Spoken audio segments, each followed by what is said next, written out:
Tu es Emmanuel, Emmanuel, mon ami, Emmanuel, mon ami. Ton amour me suffit, tu me suffis, mon ami, tu me suffis, mon ami. Tu es Emmanuel, Emmanuel, mon ami, Emmanuel, mon ami. Ton amour me suffit, tu me suffis, mon ami, tu me suffis, mon ami. Emmanuel,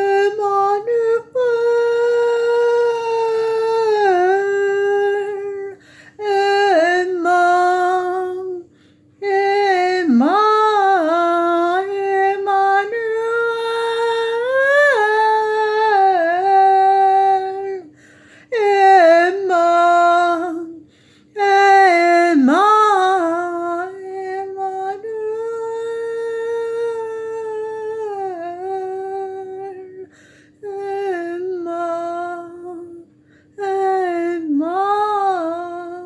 tu es Emmanuel, Emmanuel, mon ami, Emmanuel, mon ami. Ton amour me suffit, tu me suffis, mon ami, tu me suffis, mon ami. Alléluia. Gloire à Dieu. Shalom, peuple de Dieu, shalom à vous, shalom dans vos familles. Nous sommes arrivés à notre rendez-vous hebdomadaire et bien aimé, je voudrais vous remercier, non seulement vous remercier, mais vous féliciter pour votre présence, pour votre ténacité, pour votre bravoure et merci pour le rendez-vous avec le Seigneur parce que vous êtes toujours au rendez-vous et merci pour vos commentaires. Demeurez richement bénis et puisse le Père Tout-Puissant vous combler encore et encore. Amen. Aujourd'hui, nous allons parler de la renonciation. Renonciation. La renonciation pour suivre Jésus. La renonciation. Donc, le texte de base va se porter sur Luc 2. Luc 2, verset 35. Verset 34 à 35. Et par la suite, nous verrons d'autres textes. Je lis la parole du Seigneur. Siméon les bénit et dit à Marie, sa mère, « Voici, cet enfant est là pour la chute et le relèvement de beaucoup en Israël, et comme un signe qui provoquera la contradiction.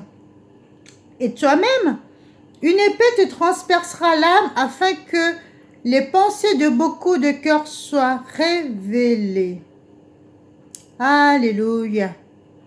Alléluia.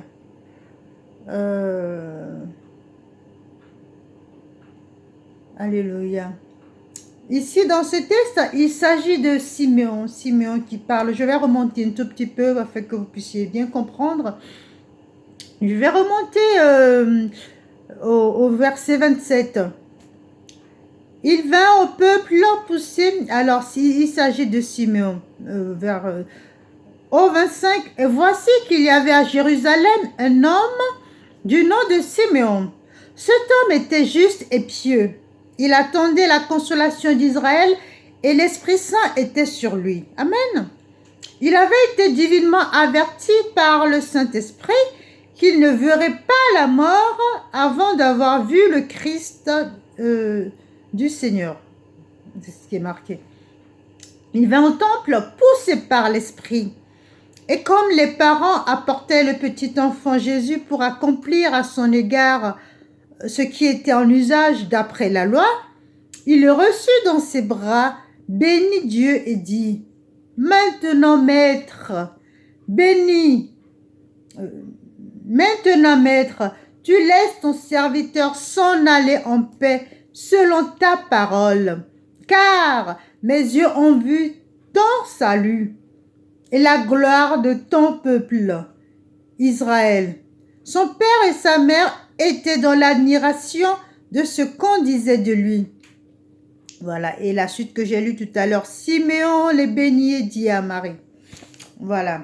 Donc, dans l'autre passage que nous avons vu il y a 2 jours, nous avons vu dans Matthieu 2, la prophétie qui disait que Jésus, il est venu paître Israël, il est venu dominer sur Israël, ok? Et là, ici, Simeon nous reparle encore de cette prophétie et il nous dit, cet enfant est là pour la chute et le relèvement de beaucoup en Israël, ok? Bien-aimé, je voudrais t'annoncer une très bonne nouvelle. Quand tu es chrétien, tu as des renonciations, des renoncements à faire. Okay?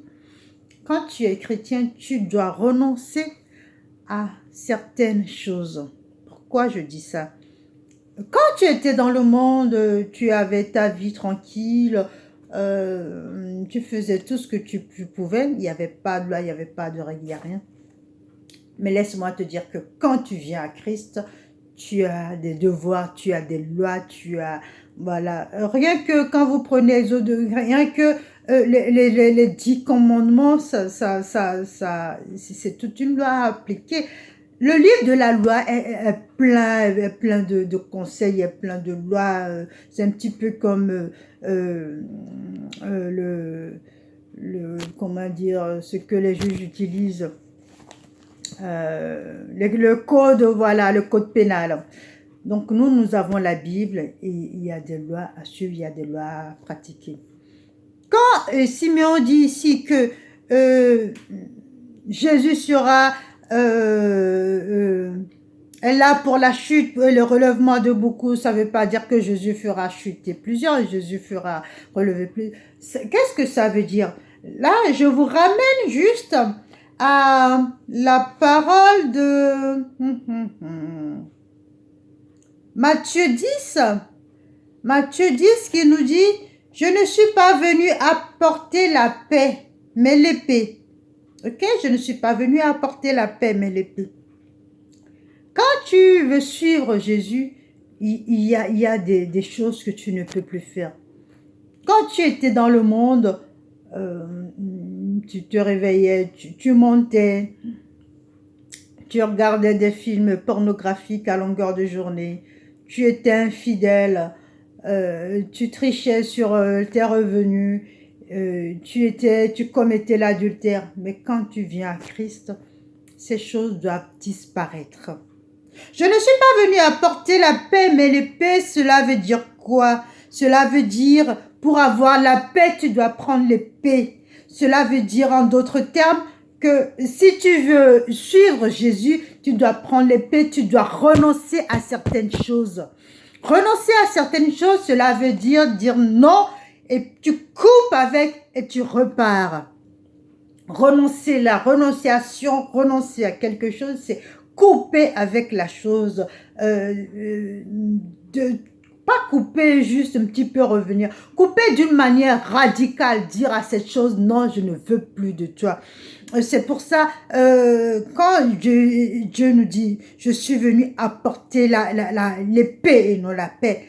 Pour avoir la paix, toi, tu dois prendre cette épée et tu coupes les bonnes choses des mauvaises choses. Toi, tu les sépares. Les bonnes, ce sera pour moi. Les mauvaises, ce sera pour là-bas. Les bonnes, c'est quoi? Je prends le temps de me poser, de lire la parole, de mettre en pratique, de donner la dîme, de suivre de mettre mes pas dans les pas de Jésus, d'être à l'écoute de l'esprit. Et les mauvaises, c'est des choses mondaines. Écouter la musique mondaine, voilà, commettre l'adultère, la pornographie, masturbation, toutes ces choses, mentir, avoir de la colère, de la haine envers ton frère, ta soeur qui est une créature divine. Tu dois prendre l'épée et tu dois couper avec tout ça, tu dois renoncer avec tout ça. C'est ce que cette parole nous dit, bien-aimé. qui est occasion de chute, la Bible nous dit dans Marc 9, verset 43 à 50. Si ton œil est une occasion de chute, il faut l'arracher. Si ton œil, alors je vais vous la lire dans le vrai français, dans le français de la Bible. Comme ça, on pourra bien comprendre.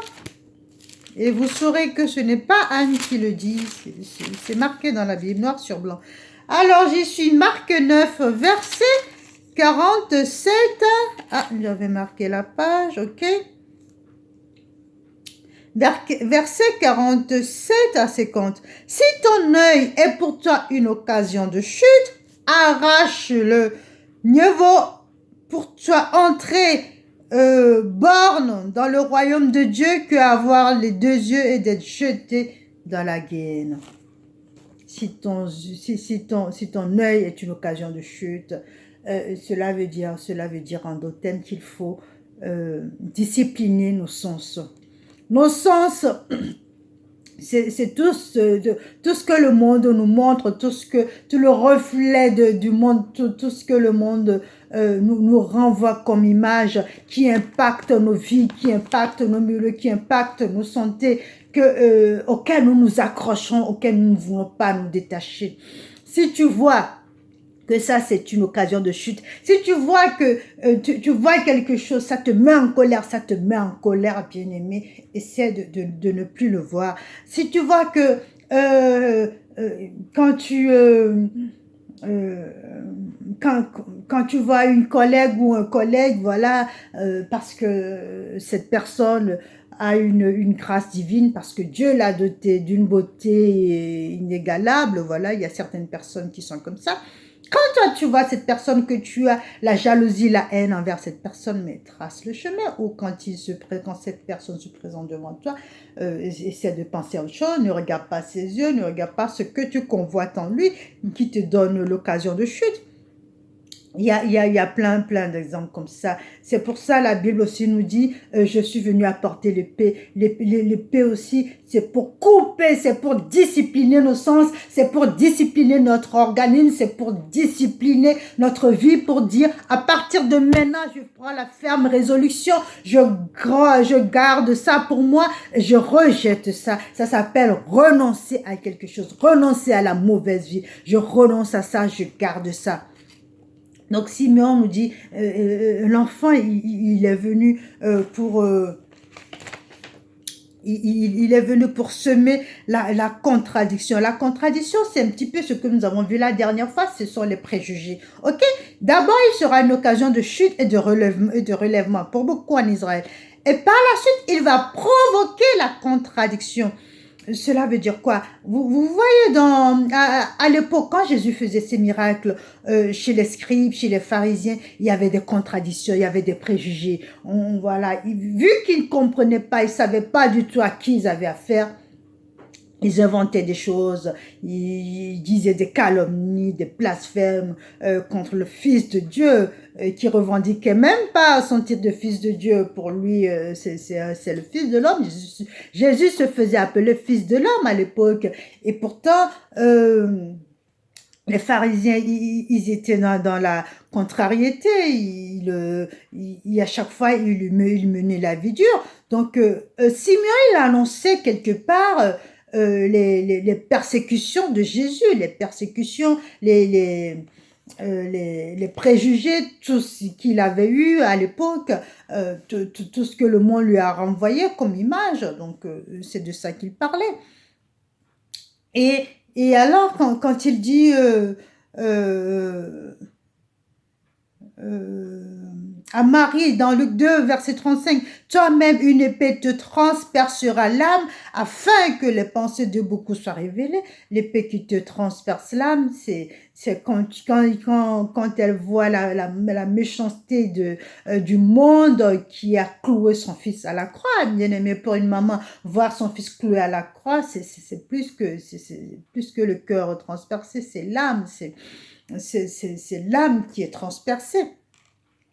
Mais c'est afin que les pensées de beaucoup de cœurs soient révélées. Alléluia. Christ, il a été cloué afin que nous puissions retrouver le salut, afin que nos péchés nous soient pardonnés. Christ, après nos péchés, il les a cloués sur la croix. Alléluia. Alléluia. Donc, c'est ce que Simeon veut dire ici par la prophétie. Je reviens à Marc 9, de 47 à 50.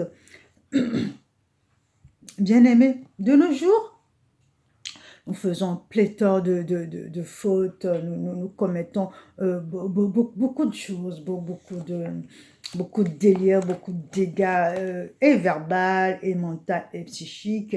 Et notre vie est déréglée. Après, nous nous disons, oui, mais je vais demander pardon, je vais me repentir un petit peu comme David, et puis Dieu va me pardonner. Mais en fait, David, il avait un cœur de repentant. David, il avait un cœur de repentant. Mais toi, est-ce que tu as ce cœur pour reconnaître tes péchés?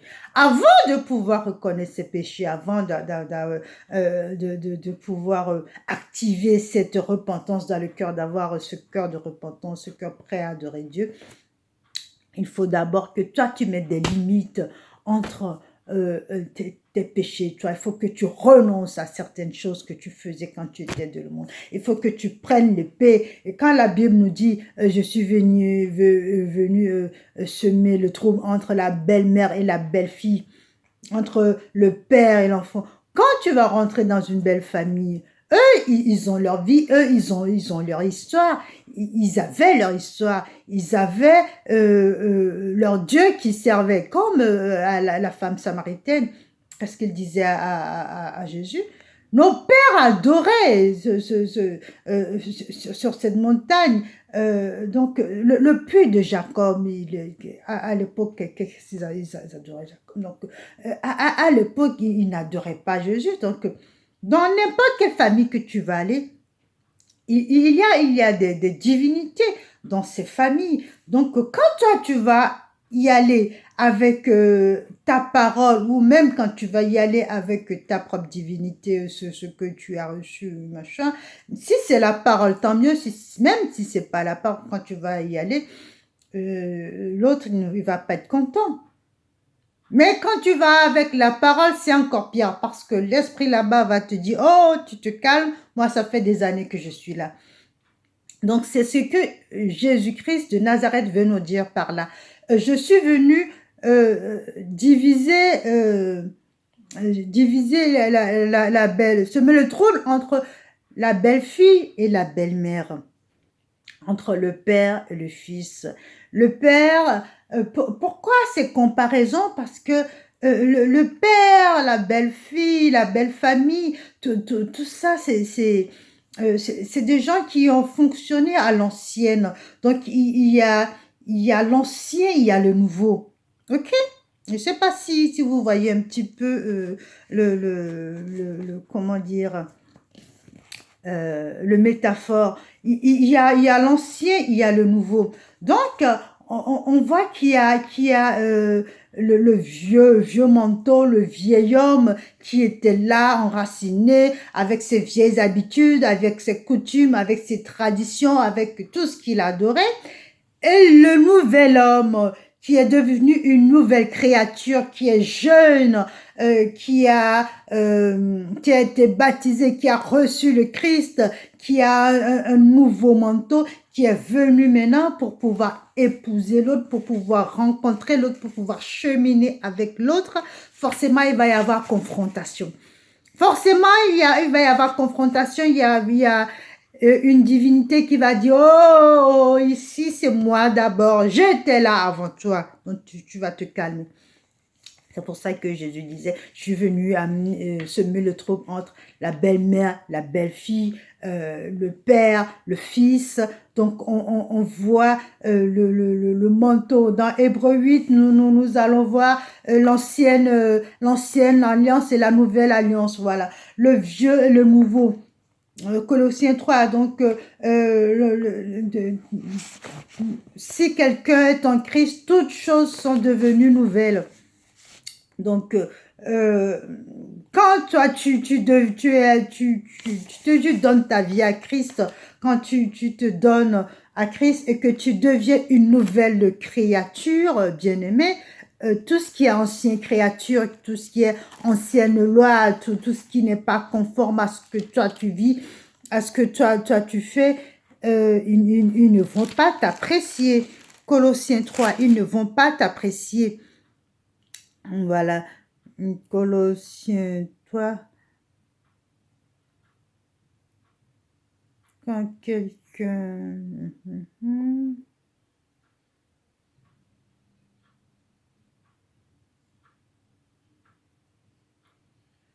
Toutes choses sont devenues nouvelles.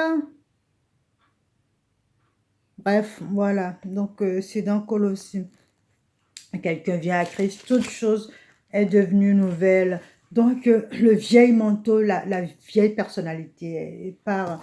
Et pour que je te parle à toi chrétien, toi qui te dis chrétien, et qui vis encore avec des choses modernes, avec les musiques modernes, avec les habits indécents, avec des paroles mauvaises. Quand tu parles à quelqu'un, la personne est affectée au fond de ses tripes.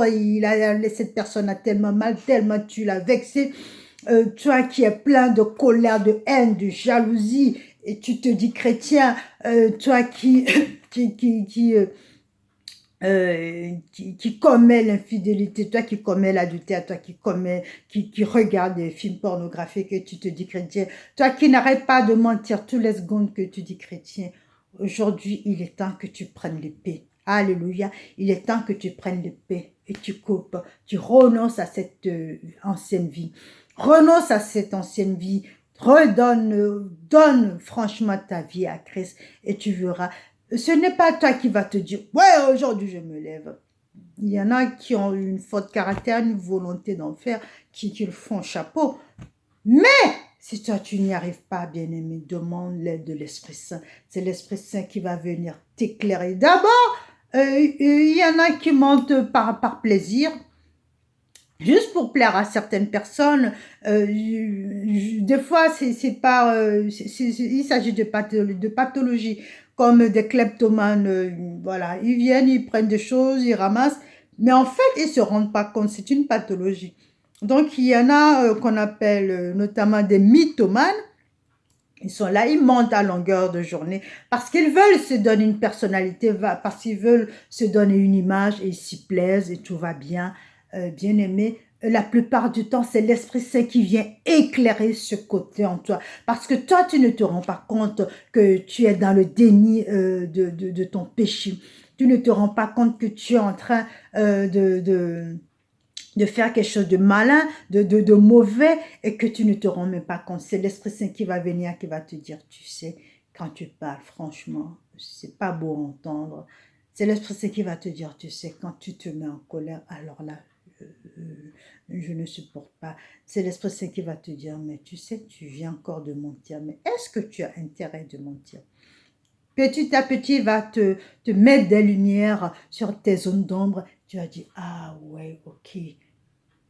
Du moment où toi tu prennes conscience que tu es malade, que tu as besoin de médecin, lui il vient, il t'apporte l'épée de la justice, il t'apporte l'épée du salut, il t'apporte l'épée du pardon, et tu prends cette épée et tu coupes. Tu prends l'épée et tu coupes, et tu renonces à l'ancienne vie, et tu renonces à tes mauvaises habitudes, et tu renonces à tout ce que le monde t'apporte, et tu dis non, tu fais des barrières, tu dis non, aujourd'hui le Christ est mon salut. Alléluia, aujourd'hui le Christ est ma rédemption, aujourd'hui le Christ est mon roi. Bien-aimé, faire les yeux constants dans la prière. Ondrada bescendo cofara nanye debra ravascindo cumbra retussaco no maiogenem ia vadondare prada done diemhin toi seul est ma force, toi seul me restaure mon secours est en toi.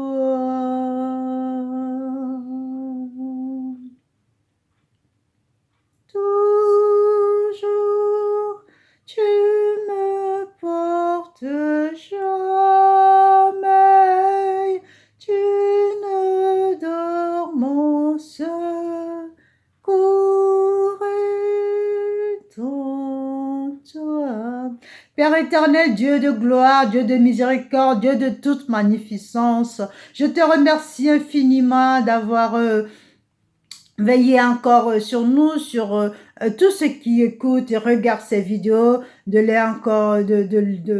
les avoir réveillés en pleine forme. Merci pour cette belle journée ensoleillée. Merci pour ceux qui sont au travail et qui écoutent ce passage en ce moment. Merci pour ceux qui sont à la maison. Merci pour tout un chacun. Mais merci, Père, de les toucher particulièrement parce que chaque personne a un regard particulier pour toi. Chaque personne a quelque chose de particulier pour toi. Merci de les toucher individuellement et merci de les combler au centuple au-delà de leurs attentes. Père éternel, je te bénis encore pour cette lumière que tu viens mettre sur ta parole qui est vie, ta parole qui est la source de vive, qui est la source de jaillissante. Oui, tu l'as dit dans ta parole.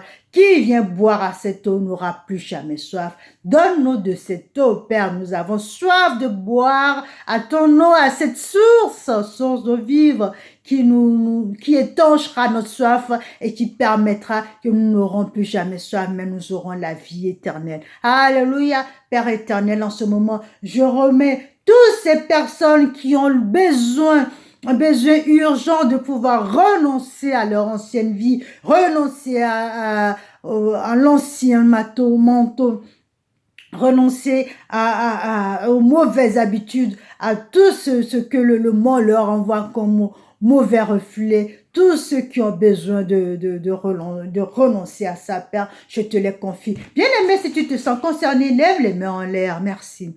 Oui, Père éternel, tu vois ces mains levées, tu vois ces cœurs meurtris, ces cœurs prêts à te suivre, ces cœurs prêts à te donner, à tout te donner, à tout renoncer. Oui, Père, elle les met les lumières sur les zones d'ombre, les zones d'ombre qui fait qu'ils sont encore attachés, les zones d'ombre qui font qu'ils sont encore liés. Viens les éclairer, Saint-Esprit, donne-leur cette paix, cette assurance, que ton épée puisse venir couper ces anciennes vies, que ton épée puisse venir renoncer à tout ce qui ne vient pas de toi, afin qu'ils puissent accéder au salut.